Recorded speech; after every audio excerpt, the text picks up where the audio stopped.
Topic is nature of management. Some author regarding management as a science because there are well-tested and experimented principles of management.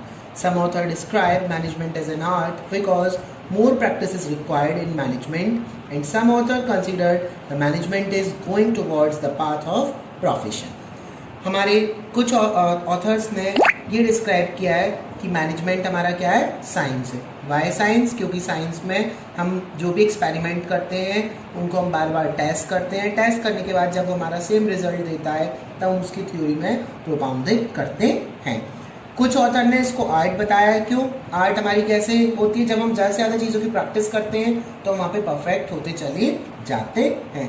कुछ ने इसको profession consider किया है. Profession क्यों consider किया है? क्योंकि प्रोफेशन हमारा क्या है कि जब हम किसी चीज़ को अपना प्रोफेशन बना लेते हैं तो उसमें हमारी एक्सपर्टाइजनेस आती चली जाती है. But there are some natures of management. Management as a science, management as a art and management as a profession. So we start with management as a science.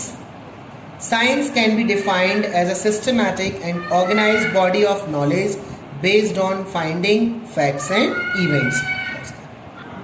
Science को हम डिफाइन करते हैं एक systematic and organise body of, जो हमें knowledge provide कराता है, जो हमारी किस पर डिपेंड होती हैं, फाइंडिंग्स पर, जब हम चीज़ों के बारे में खोजते हैं, फैक्ट्स जो फैक्ट्स हमें पता चलते हैं, और कुछ इवेंट्स, उसके बेस पे हमारा क्या बनता है, एक हमें systematic organise body of knowledge provide कराता है science. There are some features of science. The first feature is science systematic body of knowledge. Science has a systemized body of knowledge based on principles and experiment. Science को हम systemized body of knowledge बोलते हैं क्योंकि ये हमारे कुछ principles और experiment पर base होता है. Like science in management also there is availability of systematic and organized study.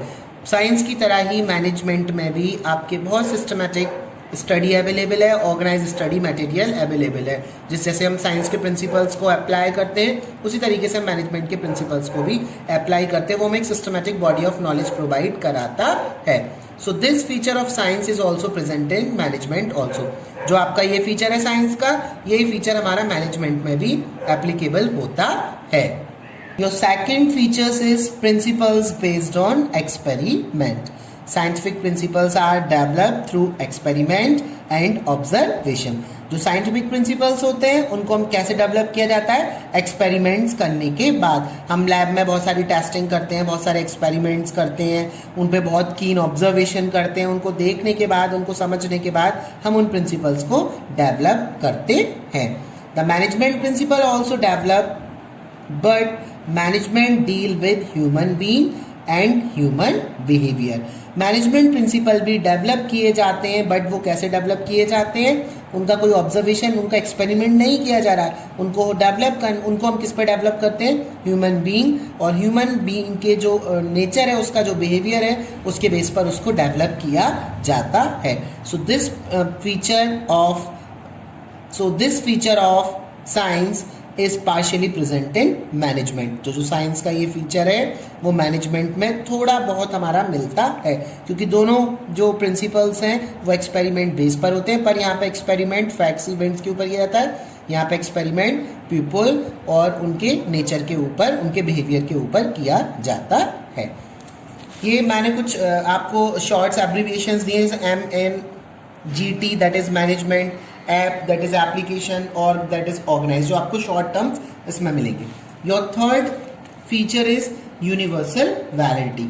Science principles have universal validity. Science के जो प्रिंसिपल्स होते हैं वो यूनिवर्सल, उनकी वैलिडिटी होती है, सभी जगह उनको माना जाता है.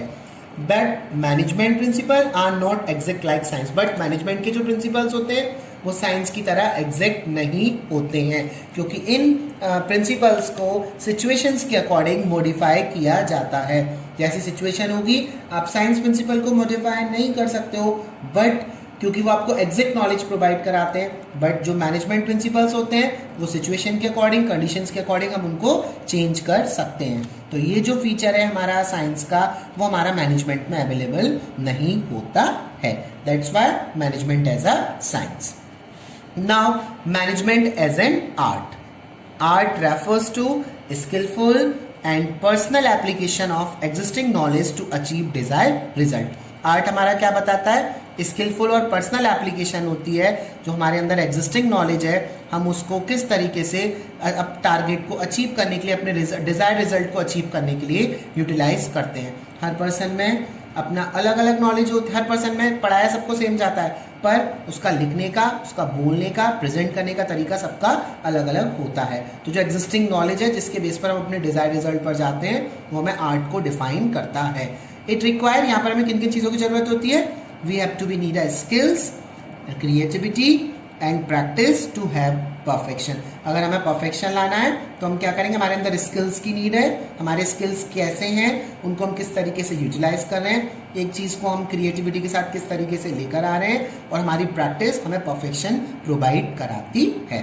So your first feature, management as an art, systematic body of knowledge. In every art, systematic and organized study material should be available. हमारा हर जगह systematic and organise study material art में प्रोवाइड कराना चाहिए और अवेलेबल होता भी है। For example various books in music. अगर हम म्यूजिक की बात करते हैं तो हमें अगर किसी राग के बारे में सीखना है, मतलब उसके बारे में हमें सीखना है, तो सीखने के लिए हमारे पास बहुत सारी बुक्स अवेलेबल होती हैं। उन स्टडी मटेरियल के थ्रू हम उन रागास के बारे में समझते हैं, तो वो हमें एक systematic body of knowledge provide कराती है। In management, there is systematic and organized body of knowledge available which help in managerial studies. Likewise, जैसे आर्ट में हमारी systematic body of knowledge apply होती है, मैनेजमेंट में भी हमारी systematic body, organized body of knowledge वहाँ पर अवेलेबल होती है। बहुत सारी मैनेजमेंट की बुक्स अवेलेबल है जिनके बेस पर हम उन मैनेजरल स्टडी के बारे में पढ़ते हैं। सो ये जो फीचर है हमारा आर्ट का वो मैनेजमेंट में भी फुली प्रेजेंट होता है। Number 2, personalized application. In the field of art, only theoretical knowledge is not enough. जो हमारा आर्ट के फील्ड में हमें theoretical knowledge से ही काम नहीं चलता है।